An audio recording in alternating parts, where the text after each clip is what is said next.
awesome transfer class, and you should all be really proud. So you're at the 4th transfer workshop series of the semester with the Financial Aid Office. We have Hillary here who's going to be presenting shortly.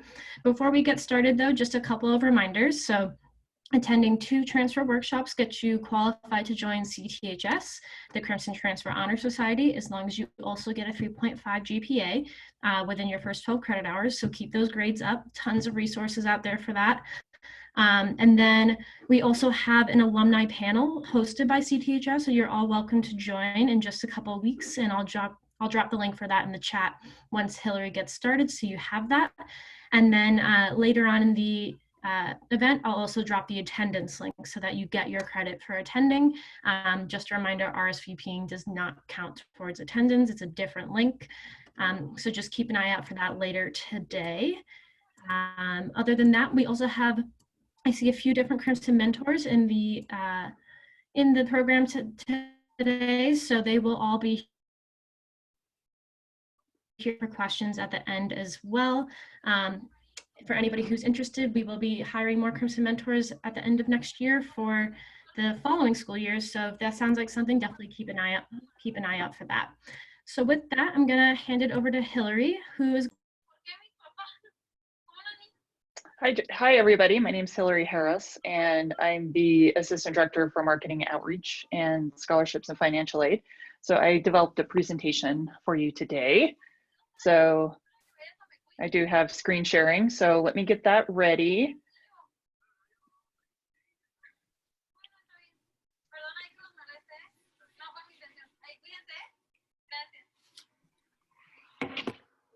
So this is a general overview of what to expect with scholarships and financial aid. So during this presentation, you can feel free to drop something in the chat if you have a question that comes to mind. I finally figured it out where I can see the comments as I go. So feel free to do that. So what we're going to go over is the free application for federal student aid, or as you know, the FAFSA, where you can find scholarships, our scholarship application system at the University of Utah, some tips, and we'll have Q&A at the end.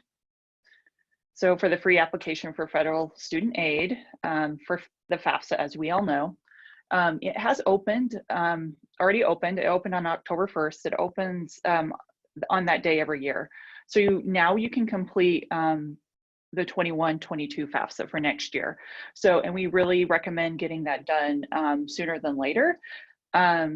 Because sometimes students will be selected for verification, and it does take a little bit of time to get that paperwork back and process it. And when you're doing the FAFSA, we advised using the data retrieval tool, or also known as the DRT, to transfer you and if applicable, your parents' 2019 tax information. And we have a priority application date for financial aid, which is February 1st of 2021. And why we have that is so you can be considered for some of the smaller state grant programs. And we have some need-based scholarships, which I'll talk about a little bit later. And you can apply at FAFSA.gov, and there's a FAFSA helpline, or you can get in touch with one of our financial aid counselors, and I'll go into more on how you can reach one of our counselors later in the presentation. We have counselors that are available virtually or over the phone, and very limited in-person availability. There's also an app that you can complete the FAFSA with. It's called the My Student Aid app, and you can there's the Android version and the Apple version. And from what I understand, there's going to be a big overhaul at the end of the year with the app, and it will be more intuitive. So some of the next steps after you complete your FAFSA is to monitor your Campus Information Services portal and respond to those requests promptly, and complete your verification if you were selected. So you may be asked to submit additional forms, like your tax return transcript as some good examples. And once all your checklist items are completed, you can accept or decline your financial aid in Campus Information Services. And we will notify you when that offer notification is ready. And if you're accepting student loans for the first time, complete a master promissory note and entrance counseling at studentloans.gov. actually it's studentaid.gov. I need to fix that. And as you know, this is what we're in CIS, where you'll find everything. Our financial aid tile is where you'll find everything you need. So you'll look at your status here and review your financial aid offer letter. And if you're offered like a need-based scholarship, you will accept that scholarship through this link right here. And there's some other links about like your financial need analysis and shopping sheet too. So the types of aid from the FAFSA, or you've got grants. There's federal, state, and institutional grants. And those, like the federal Pell Grant, for example, is the one you probably are most familiar with. And the maximum for this year is, I believe it's $6,345. And that amount does change every year.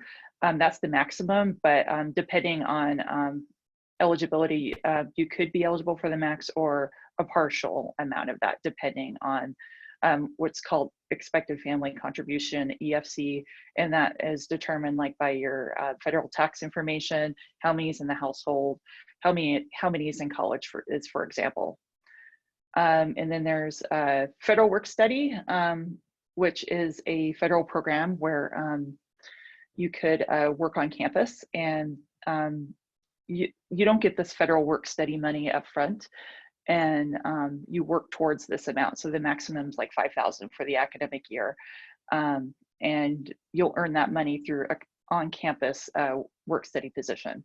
And then we have need-based scholarships that we determine from the FAFSA, and you can apply typically for those through our financial aid, our scholarship application, which I'll talk about later. And then there are federal direct loans. There's subsidized and unsubsidized. Subsidized means that the interest doesn't accrue while you're in school, and unsubsidized means the opposite. And the fixed interest rate for this year, it went down to 2.75%. So it looks like we had a question, and I'm going to answer that one. If we completed the FAFSA on October 1st, when can we expect an offer letter? So that's a really good question. For 21, 22, our offer notifications will start going out in March. I know that's quite a ways away, but that's when we typically package students with financial aid for the following year. Okay. So other types of financial aid, there's alternative loans through banks or credit unions. And we have a really great loan comparisons tool.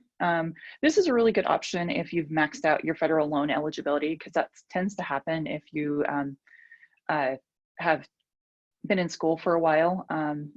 But if there's always an option for alternative loans, but it's based on credit, and sometimes you'll need a cosigner. Just keep that in mind. And there's some banks that are getting out of student loans. So for example, like Wells Fargo is not doing student loans for new borrowers. So keep that in mind. We have a loan comparison tool that's called Fast Choice. You can find more information about this on our website. And if you look in the loans page on our website. So we have income share agreements. It's called the Invest in You program. This is another financial aid option. So it's available for all majors within 2 years of graduating, and students can receive $3,000 to $10,000 to fill funding gaps after grants and scholarships. And students will pay back a fixed percentage of their future monthly net incomes. And there is an application on the isa.utah.edu page, or if you just want to read more and see the comparisons, if it's a better option for you. So where to find scholarships? So our University of Utah resources is our University of Utah scholarship application. This is where you'll find your academic department scholarships and like colleges, like the Eccles School of Business or College of Fine Arts or humanities. So scholarships.utah.edu, it will redirect you to what's called Academic Works. And the 21-22 application is now open. And these are for scholarships for the next academic year. I did notice, I think there was a couple scholarships that were for spring only. If you want to start finding these scholarships, what you'll do is sign in at the top of the page. with your CIS credentials, and you can start filling out a general application, and you'll find recommended scholarship opportunities. Pretty much all of campus is on this platform, and it's pretty much up to the department when they post their opportunities. So I would advise checking this site frequently throughout the year to see what new opportunities come up. So, and I know, like, for example, if you're like in the Eccles School of Business, they typically post theirs at the end of the year, and their deadlines are like in spring semester. And you'll find like academic, need-based, and diversity scholarships on here. And another key point of information is the Student Union scholarships. That's a really popular scholarship to apply for, and they have various different ones you can check out, and you can find those on there as well. So some scholarship spotlights. These are some of the scholarships I saw on here. I wanted to touch on emergency funding and the CARES Act. If you did not receive any CARES Act funding and you feel that you need funding due to, if you had any kind of situation, loss of income or emergencies with COVID, we do have the application open now for fall semester. You can apply through the scholarship application system. And if you go to the website, you can, in that first or second sentence at the top, it will give you the direct link to the emergency application and CARES Act funding. So this is free money, and the money is sent directly to the student via direct deposit or a check. So you can use that for what you see fit, like for rent or for food or for any other school expenses. The College of Nursing application's open right now, and their deadline is October 15th. Department of Physical Therapy, their deadline's October 20th. Parks, Recreation, and Tourism, January 29th, and the College of Mines and Earth Sciences, deadline is February 15th. So keep in mind, more applications will be up, and you'll find probably some of the scholarships you're looking for as the year goes on. Some external scholarships. If you go to our website at financialaid.utah.edu, we have scholarships sorted by deadline and different search sites. So if you click on the light bulb icon, that will take you to a page that will give you a little information about our on-campus scholarships and other scholarships. And if you go to the other scholarships link, you can find this page for different opportunities.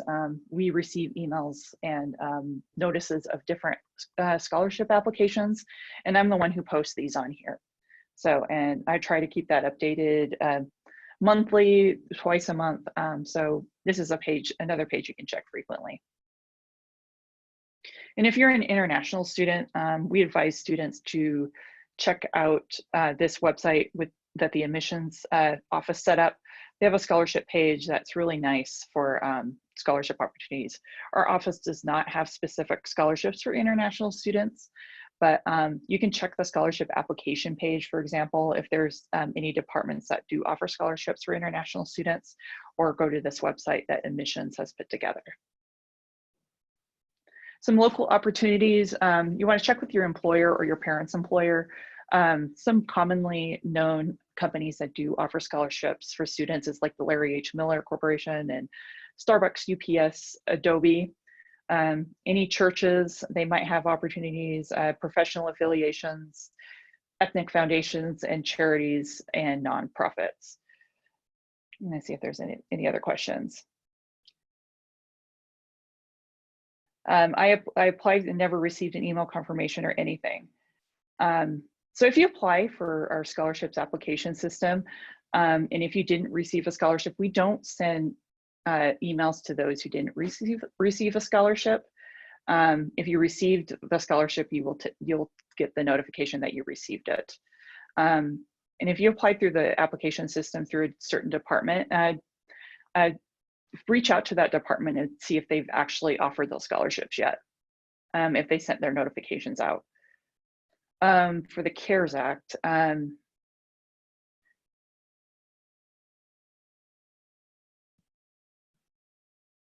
so if you receive the CARES Act or emergency funding, we do send a systems message to you that that your financial aid offer has been updated. So you don't have to go in and accept those offers. That money will be sent to you directly. You don't have to go in and accept that. I hope that answers your question. And Christina, are scholarships available to students who make less than 12 credit hours in a semester? It depends, not specifically from our office, but you can check different departments on the scholarship application page. I believe the Women's Resource Center is a good place to look for those opportunities, because they have different opportunities for, like if you're a part-time student, for example. And are there some scholarships for students taking less than 12 credit hours? Yeah, that's basically, most scholarships do require full-time enrollment, 12 credit hours, but I would say just check the application site if there's opportunities where you can have that scholarship at part-time enrollment. Okay, well, thanks for your questions so far. So applying for University of Utah scholarships, I did kind of go through this, is that you'll sign in at the top right hand of the corner on the website, and then you'll sign in with your CIS credentials. Complete the general application is the next step. Make sure you do that, because every year is different, is a new general application. So let's say you did the application last year, you'll need to do the one for 21-22, and then 22-23, and so forth. And then you can see the status of your application under My Applications. So you can check the status of your application and like anything that needs to be done with your applications. And then you can review for the new opportunity scholarships like once a week or once every other week, depending on your schedule. And you can apply for recommended opportunities. There's some recommended opportunities you'll question yourself, like, why are they recommending that opportunity to me? The reason being is some departments will open it to all majors. For example, the marching band's one of them that you'll notice on there, because of course, people who are in the marching band are from all majors, pretty much. And then if a scholarship requires a reference letter, so you can submit your references here. A link will be sent to that reference, and they can complete the information through the portal. And some tips: take time to search and apply for scholarships. It does take time. Find a system that works for you. You could use like an Excel spreadsheet or Word document, Google Docs, whatever works, and keep track of what you apply for and like the end result. Apply for everything you are eligible for. Just read through those descriptions carefully and what they're looking for. And keep a resume on hand. Career and Professional Development Center, it's a good place to start, and you can make an appointment. They do have virtual appointments available, and they can help work with your resume. So for helpful hints, be involved with your clubs, organizations, causes, or employment. Networking is really important. Like, let's say you have a work study position on campus and you got to know your manager. That's a really good person to write your letter recommendation, or if professors are another resource. That's why it's so important to get to know like your professors and your instructors. And if you ask them to do a letter recommendation, give them plenty of notice, and like kind of the due date you need it by. And write thank you notes to people who have helped you along the way, like to your letters of recommendation and your mentors who helped you with those letters. And how to talk about yourself in these personal statements: just follow the guidelines, the length and submission. There's sometimes a word count or how many pages you need, like resumes and things like that, letter of recommendations. And read and answer the questions fully. And if you can't answer it right away, just go back to it later and just like kind of think about it and then write about it. And write about your passion. know your audience and where, talk about where you came from, what you're currently doing, and where you want to be in the future. And of course, that's a really interesting time we're in right now. And I mean, that's one example you could talk about, is how like you navigated COVID and going online and things like that. And talk up about yourself, brag about yourself. Don't be shy about your accomplishments. Anything you've done, like in the classroom, any volunteer work, any awards, anything like that. And if it's a certain scholarship or organization you're applying for, talk about why it matters to you. Proofread, this is super important. Have somebody review your work. This could be like a professor or like a mentor, and also the Writing Center. I'm just gonna go into that. And they're in the Marriott Library and they have virtual appointments. So they're familiar with scholarship essays, and they can help you navigate essays. And their office hours are listed on the slide. So if you're undergraduates, it's room 2701, and check their website on what kind of appointments they have available at writingcenter.utah.edu. And just about end our presentation here, we have financial aid counselors that can help you with the FAFSA. We can help you virtually or in person. We have limited in-person availability. Our office is open though, or you can call us on the phone. We have scholarship resources. They can help navigate those. And any step, if you're puzzled like with verification or what documents you need, you can always come to our office or just talk to us virtually, and we can help you navigate that process. We are familiar with the tuition payment options through income accounting, and so we can help you. We can help answer those questions. So this is a really key point of information. If you or your family experienced any kind of like reduction of the income due to like COVID, for example, please come talk to us. It could affect like your FAFSA. We could do like what's called a reduction of income. And we could see if you qualify for a Pell Grant if you didn't before, or some other need-based aid programs. So it doesn't hurt to ask, and we can help guide you through those circumstances and things like that. And our virtual walk-ins, I did talk about that. So you can get to those if you go to our website at financialaid.utah.edu. And if you click the clipboard icon where it says virtual counselor appointments, you'll find a counselor that's online, and then knock on the door, and it's like a virtual chat you can have with a financial aid counselor. Or you can come to our office and speak to somebody at the financial aid window, or you can, with request, you can speak to somebody in the office. So we've reached the end. So here's our information. We're on social media, and you can contact us by email or phone. And our office hours are listed below. So we are open Monday, Wednesday, Thursday, Friday from 8 to 5. And then Tuesdays is 10 a.m. to 5 p.m. And let's go into the questions and see if I missed any in the chat.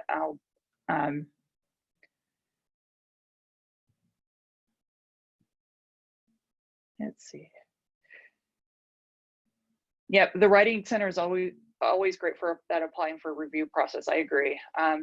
I love to talk about the Writing Center. It's a great resource if you haven't used them for like, not only for like scholarship applications, just any writing, academic writing. They're so helpful and can answer your questions and can review all those things. And so Jared, that's a really good question about MOS. It's a company that you pay a small fee and that they supposedly take care of your FAFSA. I would not pay anyone to do your FAFSA. Please, the resources are free. Our office is a free resource to help you complete the FAFSA.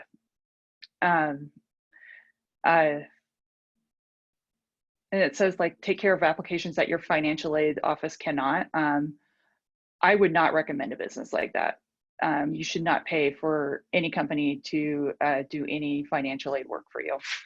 I think that's it could be a scam. And those resources are available for free here in our office. I think Jared asked a previous question. Is it bad to use the similar essay for it as last year? It depends. It depends on what you're applying for. If you're using that same scholarship essay for, let's say, a different scholarship opportunity, I say, why not?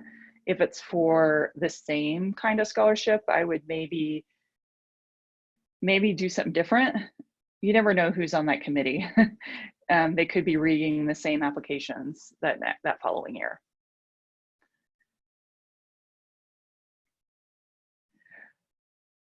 Okay. Same with taxes. Will the U help at the Financial Wellness Center for free? Yeah, taxes. Yeah, with taxes, I do highly recommend going to the Financial Wellness Center to help with your any tax information. They have workshops and things like that.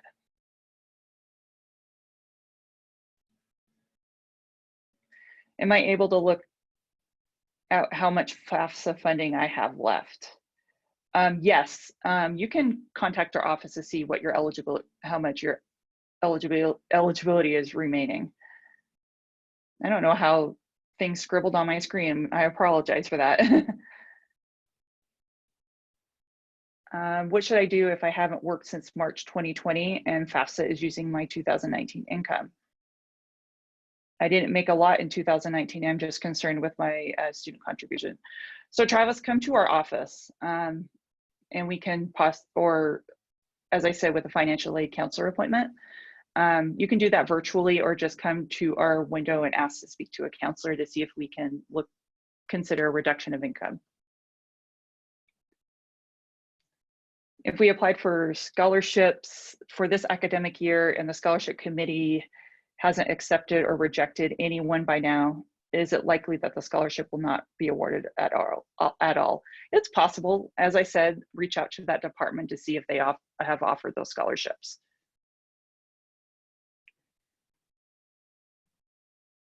So Adam, about the letter of recommendation, do they need to write a new original letter for this year? That just really depends on that's a really good question. I would say that's up to you. Maybe they know more about you this year than last year, for example. But I would ask for a new one every year because things change year to year.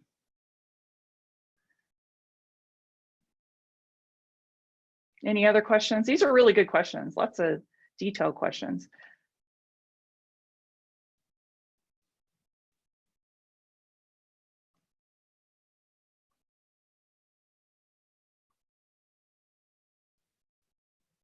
Does anybody have any verbal questions? Oh. Do you have advice for people who are not supported financially by their family but still have to claim them on the FAFSA? It really depends on the situation. As I always say, it doesn't hurt to talk to one of our financial aid counselors about your situation. Because there's all kinds of situations. If you're like homeless, for example, or cut off from your family, we can look into different situations. Thanks, Alex.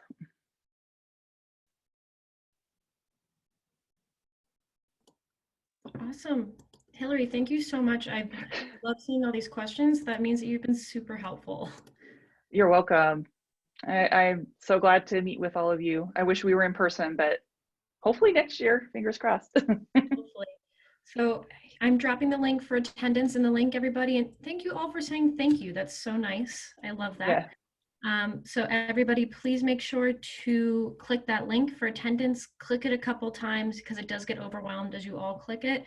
All that's going to happen is a blue box is going to pop up the bottom saying attendance confirmed, and it brings you to the main events page. So again, make sure to click that so that I know that you attended. And in a couple of days, either today, tomorrow, you'll be getting an email confirming that you were here.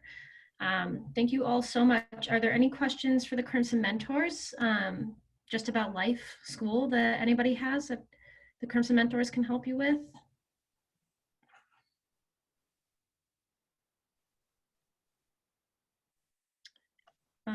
There are going to be more transfer workshops.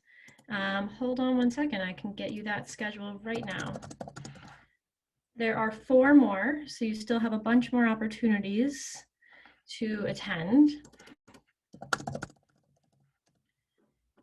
And even next semester, if you're like, I still have things I want to know about, join us. So I just dropped that link in the chat as well. You're not going to get an email quite yet that you attended 2 events. At the end of the semester, after the final event, that's when I'll start sending emails that we're going to be, once we pull the grade checks, that's when you'll confirm. But if you're concerned, please just reach out to me. I usually send that follow-up email within a couple of days. I know the last one didn't go through for like a week for some reason. Any tips for balancing working full-time and going to school full-time? Any of the Crimson Mentors have any tips? Bailey, Madeline, I think Sharifa was here. I think I saw Jacob at one point. That's definitely a lot on your plate to be working full-time and going to school full-time. Like, congratulations that you're able to do that. I would really just have a schedule out your time and do not overcommit to anything. That's really what you would have to do there. Great question. And then I saw another one. Have any of the Crimson Mentors been transfer business scholars? I'm not sure. Jared, why don't you shoot me an email? I have to ask all the Crimson Mentors, and then I can get back to you on that one. I'll drop my email in the chat. Okay.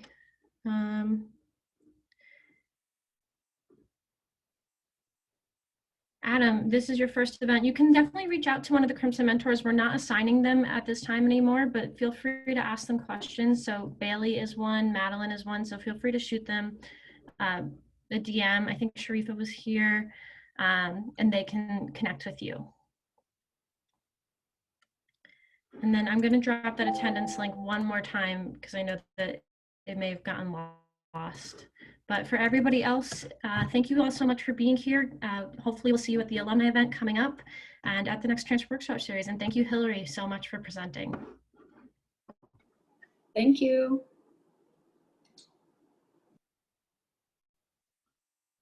Oh,